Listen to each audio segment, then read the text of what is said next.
আহ, তুমি এই যে এই জায়গা থেকে এই জায়গায় গাছ গাছছো না? হ্যাঁ, আচ্ছা, এই গাছগুলা মনে করো বড় হইতে তাও কতদিন সময় লাগে? মেলা দিন লাগে গো। এই এরা এরা কিসে কারে খিলাইবা? গরুরে না ছাগলে? ছাগল ছিলাম। ছাগলে খাওয়াবে, ছাগল হ্যাঁ। খায়। ও ছাগল খাবে না কি হয়েছে? যাক, আর অনেক কষ্ট করে কাটলে দেখলাম। যাই হোক, ভালো একটা কাজ নিচাও। এগুলা আছে, এগুলো কি বিক্রিও করো নাকি? বিক্রি হরি ছাগলে খিলাই। তা আর আর কোন কোন জায়গায় গেছো? খালি শুধু এই জায়গায়? না, এই জায়গায় আছে 7 বিঘিমান। ওই বাড়ির পূবের মোড়ে আছে 7, ওই আর যে কানে আছে 7। এই যে এ বাড়ির পিছনে। হ্যাঁ হ্যাঁ।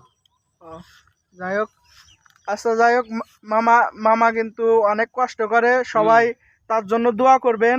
এ দেখেন, তার 2-3টা ছাগল আছে, তার জন্য তিনি ঘাস কেটে নিয়ে গেল। হুম। তাই সবাই তার জন্য দোয়া করবেন অবশ্যই। ঠিক আছে, আসসালামু হ্যাঁ আলাইকুম। সবাইকে সালাম দেন। হ্যাঁ, সালাম আলাইকুম। ঠিক আছে।